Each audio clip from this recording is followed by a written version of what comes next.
Fala galera, bom dia, boa tarde, boa noite, bem-vindos a mais uma aula do canal do projeto Dupla Ligação e hoje, dando continuidade à nossa última aula sobre equilíbrio químico, vamos para a segunda parte desse assunto, tá? Comigo, o professor Danilo Leite.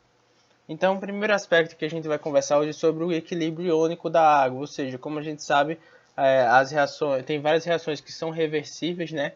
E toda reação reversível tem um equilíbrio, ou seja, tem uma parte da reação indo em um sentido e indo também uma reação em paralelo no sentido contrário. Então, a água também ocorre esse fenômeno, tá? Ela se auto-ioniza em baixo grau.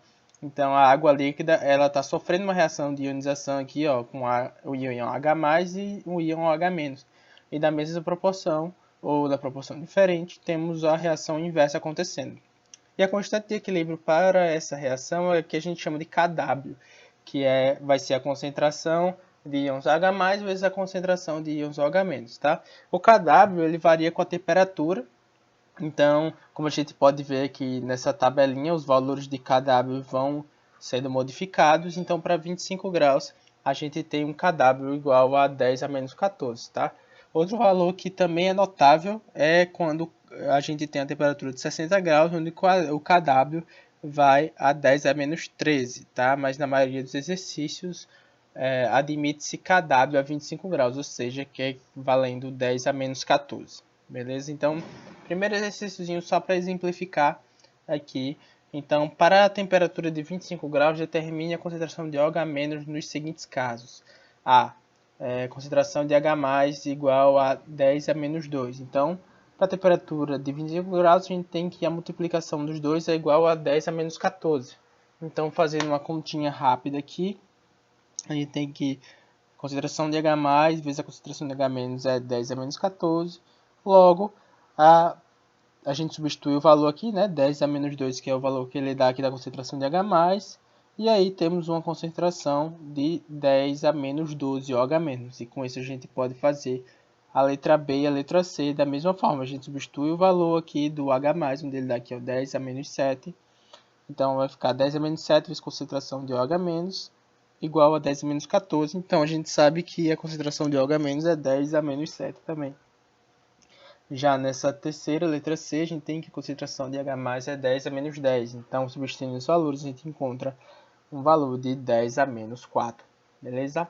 Seguindo aqui, a gente pode falar um pouquinho sobre pH e pOH. Por quê? Porque falar sobre concentração de íon H+ e íon H- não é muito comum. Tá? Então, tem uma forma mais prática da gente poder expressar essas concentrações que é através justamente do pH e do pOH, tá? Então, nada mais é do que o P é uma função que é igual a menos o log. Então, quando a gente fala de pH, é igual a menos o log da concentração de H+.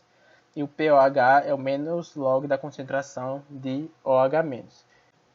Então, vamos para mais um exercíciozinho aqui, só para a gente realmente praticar um pouco, tá? Então, a temperatura de 25 graus determina o pH, o pOH e o pH mais o pOH de cada um dos itens do exercício resolvido 1, ou seja, o exercício anterior. Além disso, classifique o meio em ácido, básico ou neutro. Beleza, então letra A. Como a gente tem lá o primeiro exemplo, com a concentração de H+ igual a 10 a menos 2, então o pH vai ser o menos logo dessa concentração. Logo, então pH vai ser igual a 2, tá? Que é igual, não é menos 2 não. Espera, deixa eu consertar isso aqui. pH igual a 2.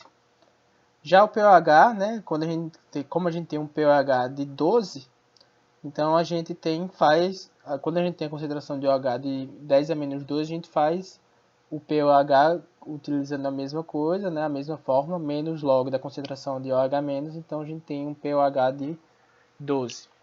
Em temperatura ambiente, o pH mais o pOH é sempre igual a 14, tá?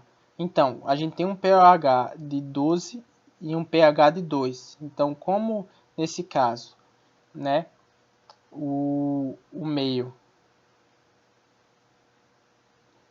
a concentração de H+ é maior do que a concentração de OH-, a gente tem o meio ácido, tá? Note que a acidez do meio não está relacionada com a ausência de OH-, mas com a predominância do H+. Beleza? Então vamos seguindo. Uma forma gráfica da gente interpretar a escala de pH é essa daqui, tá? Então o pH ele vai de 0 até 14, beleza? Então a gente tem a concentração de H+, aqui ó, 10 a menos 1, 10 a menos 2, até 10 a menos 14. A de OH é o inverso, tá? E o pOH também. Quando o pH é 1, pOH é o menor. Então essa tabela aqui é inversa. Então é muito comum a gente falar de pH e não de pOH, apesar de por questões de conveniência mesmo. Então, o pH do 7 para baixo, ele é ácido, tá? Do 7, que é o neutro, para cima, ele é ácido. Como a gente vê aqui, em temperatura ambiente, pH 7 é neutro, valores de pH menores que 7, o meu é ácido, valores de pH maiores que 7, o meu é básico, e pH mais pOH é 14. Então, matematicamente, nós temos que, lembra o KW que a gente tinha definido como essa fórmula? Então, a gente passa o menos log, que é justamente a função P, em todos os membros da equação, em todos os termos. Né? Então, a gente fica menos log de KW, menos log da concentração de H+, que é justamente o pH, mais menos log da concentração de OH-, que é justamente o pOH. Então, a gente tem que pH mais pOH é menos log de KW. Tá? Então, para um pH neutro, deve-se ter que pH é igual a pOH. Tá? Então, se um é igual ao outro, então em pH neutro, a gente é como se fosse 2pH ou 2pOH.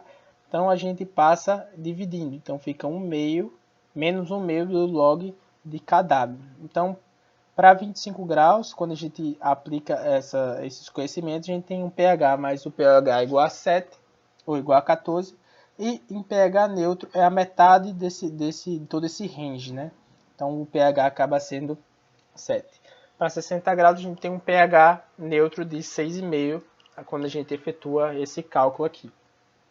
E aí a gente vê alguns conceitos modernos de ácido-base. Então a gente começa com a teoria de Arrhenius, em que os ácidos são substâncias que geram excesso de cátions H+, quando dissolvidos em água. Tá? Apesar de todos os ácidos de Arrhenius apresentarem hidrogênio, nem todos são capazes de ionizar. Então, isso é uma inconsistência do modelo de Arrhenius aqui, ó. Quando a gente tem o grupo CH3, por exemplo, não tem nenhum hidrogênio ionizável, tá? É uma boa observação para ficar atento a isso. Os hidrogênios podem se ionizar em diferentes graus, então por isso que nós temos ácidos fortes e ácidos fracos, tá? Ácidos com mais de um hidrogênio ionizável são chamados de ácidos polipróticos, ou seja, como o H2SO4 aqui, ó, ácido sulfúrico, ele é um ácido poliprótico, tá? Então, ácidos são as formas contendo o hidrogênio. Quando ele perde, né, ele acaba virando o íon hidrogênio sulfato na primeira ionização e depois o íon sulfato. E isso ocorre para todos esses ácidos. Veja o ácido fosfórico, que ele tem 3 hidrogênios ionizáveis. Mas não significa que os 3 vão se ionizar. E qual a força com que isso vai acontecer. Da mesma forma do ácido oxálico. Beleza? Para bases, são substâncias que geram excesso de ânions, OH-, quando dissolve-se em água. Então, geralmente são caracterizados por reagem com ácidos, né? E formam sal e água. Tem gosto de astringente e são escorregadios similares a sabão. Então, percebam que substâncias que geram excesso de ânions OH-, não necessariamente elas têm que ter o OH-. Tá? Por exemplo, aqui a gente tem o hidróxido de sódio. O hidróxido de sódio, quando coloca em água, ele se dissocia em o íon sódio e o íon OH-, né? Em água, então ele gera o excesso de OH-. Já a amônia, ela é considerada uma base porque ela, quando é dissolvida em água, ela gera o íon amônia, né? Gera o íon amônio mais o OH-. Então ela acaba gerando o OH- aqui da mesma forma que o hidróxido de sódio, não necessariamente na mesma quantidade, tá, gente? Só para fins didáticos.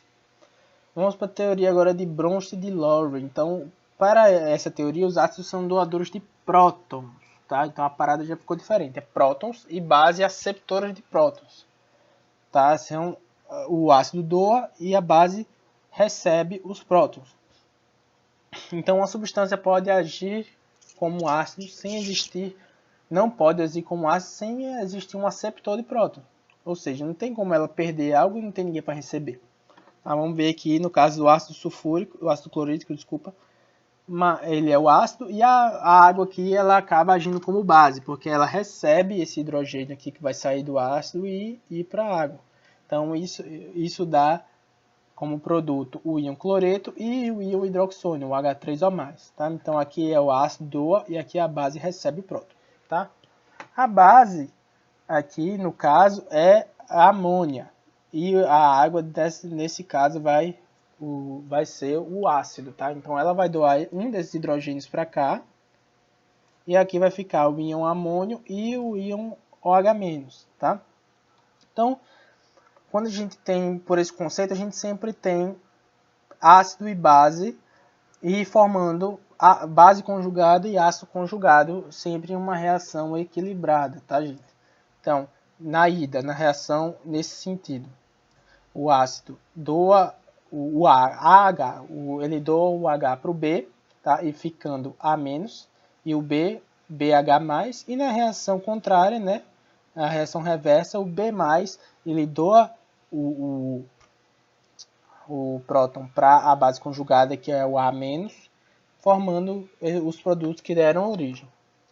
Um ácido forte, ou seja, é aquele que em uma solução ele se dissocia completamente. Então, apesar de ser algo equilibrado, né, não existe quantidades significativas de HCl, ou seja, o equilíbrio é muito deslocado em relação aos produtos, tá? Então, pouquíssima quantidade do ácido original.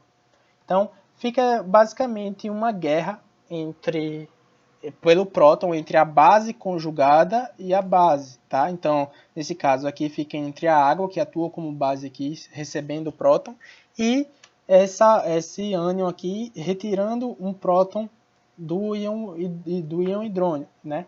Então, essa guerra determina a força do ácido. Então, quando o equilíbrio está deslocado para esse lado, essa base é mais forte do que essa. Então, ela sempre vai ganhar roubando esse próton e formando isso aqui. E a volta ela não acontece com tanta frequência, tá? Então vamos ver aqui alguns exemplos do ácido clorídrico, ácido sulfúrico, ácido nítrico e ácido acético, sempre em água, perdendo o próton para a água e gerando o íon hidrônio aqui em todas elas, tá? Já o ácido fraco são aqueles que são capazes de segurar os seus prótons, ou seja, aqueles que não liberam o próton com tanta facilidade, porque a ligação ela é mais forte. Então, nesse caso, o equilíbrio é deslocado para os reagentes, tá? Então, nesse caso, meu Deus do céu, a hidrólise do cloreto de amônio aqui, por exemplo, ó, o amônio mais a água, a gente tem justamente esses dois produtos, beleza? Para base forte. Base forte são hidróxidos de metais alcalinos, tais como hidróxido de sódio e hidróxido de potássio. Ainda existem bases mais fortes que o íon hidrônio, que são o ânion O2- e o NH2-, tá? Que formam ainda mais quantidades de íon OH-, tá? Na teoria de von Schindler ainda a gente tem os anfóteres, então são aquelas substâncias que podem atuar tanto quanto ácido, tanto quanto base, ou seja, ela tanto aceita prótons quanto ela doa prótons. O grande exemplo disso é a água, tá? Então ela tanto assume a forma do íon hidrônio quanto a do íon da hidroxila, né, que é o H-. Então a água está aqui, o ácido conjugado dela é o íon hidrônio e a base conjugada dela é o íon H-, tá? Outra forma são essas formas aqui do carbonato, né? Do HPO4 2-, então ela pode tanto assumir esse papel de ácido quanto de base, beleza? Aqui um exercíciozinho só para a gente fixar. Considere as seguintes equações químicas: HCl mais água, amônia mais água, amônia mais HCl. Tá? De acordo com a teoria de Brundtland, pode-se afirmar que, então, dentre as opções, vamos ver a resolução. Nessa primeira equação, HCl é o ácido, a água é a base, o íon hidrônio é o ácido conjugado e a base conjugada é o íon cloreto, tá? Na segunda equação, a base vai ser a amônia, o ácido a água, o ácido conjugado é o íon amônio e a base conjugada é o íon OH-, tá? Na terceira, a gente tem como base a amônia, o ácido é o ácido clorídrico, e então o ácido conjugado vai ser o íon amônio e a base conjugada o íon cloreto. Então, nesse caso, a resposta é a letra D, que fala que a amônia, o íon cloreto e o íon hidróxido são as bases, tá? Então, a resposta certa nesse caso é a letra D. Já a teoria de Lewis, que é a última teoria dos conceitos modernos de ácido e base, diz que um ácido é uma substância que aceita um par de elétrons, de forma que ocorre uma ligação covalente com a entidade que forneceu o elétron. Já a base é aquela que doa o par de elétrons livre, tá? Então ela também forma a ligação covalente, doando o seu par de elétrons, compartilhando na verdade. Então a gente tem nessa reação aqui, a gente tem uma base, tá? Percebemos que aqui tem um par de elétrons livre, então ela se liga com esse hidrogênio, né? E formando justamente as bases e ácidos conjugados aqui, configurando uma ligação, uma reação ácido-base conforme a teoria de Lewis. Beleza? Então o que explica as reações é quando não ocorre a presença de hidrogênios. Tá? A gente tem aqui, por exemplo, nessa reação a gente tem o BF3 reagindo com a amônia, formando esse complexo. Então aqui não tem o envolvimento de hidrogênios, justamente o par de elétron aqui livre da amônia ocupando o orbital vazio da molécula de EBF3, formando justamente essa nova molécula. Então aqui não tem o compartilhamento de hidrogênios, a doação de prótons, não tem H+, ou H-. Aqui é justamente falando de par de elétrons, e essa é a teoria de Lewis, que engloba todos os modelos. Então ela é a mais completa, tá?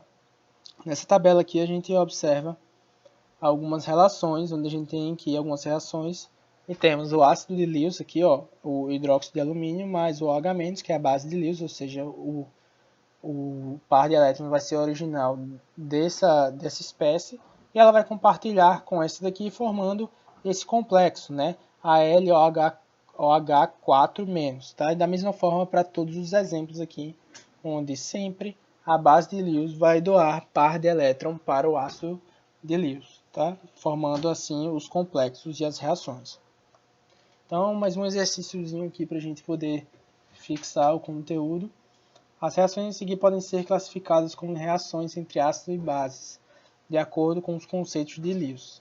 Então a gente tem aqui o AlCl3 mais o íon cloreto, resultando em um produto AlCl4-, e da mesma forma a gente tem as outras duas reações. Aponta em cada reação os ácidos e as bases. Então, a gente tem na letra A, né, essa primeira aqui, o íon cloreto como a base, porque ele tem uma carga negativa, ou seja, ele tem pares de elétrons a mais, né? Então ele vai realmente compartilhar com o AlCl3, formando o complexo aqui, o adulto, tá? Na letra B, a gente tem a amônia. A amônia também tem um par de elétrons livres, um par de elétrons não ligantes. Então ele vai realmente compartilhar esse par de elétrons com o íon cobre, né? O íon cuproso, formando esse complexo. E na letra C a gente tem o íon cianeto, que ele vai ser a base da equação, ele vai fornecer os elétrons, o par de elétrons para o íon ferroso aqui, o ferro 2+, e vai formar esse complexo aqui, beleza? Então foi isso, gente. Essa foi a nossa aula de hoje, a aula de Equilíbrio Químico 2. Espero que vocês tenham gostado. E qualquer dúvida pode deixar nos comentários, que a gente está sempre respondendo. E não esqueçam de seguir o nosso Instagram. Lá temos um conteúdo diferente, um conteúdo mais direto e rápido. Muito obrigado a todos e um bom estudo.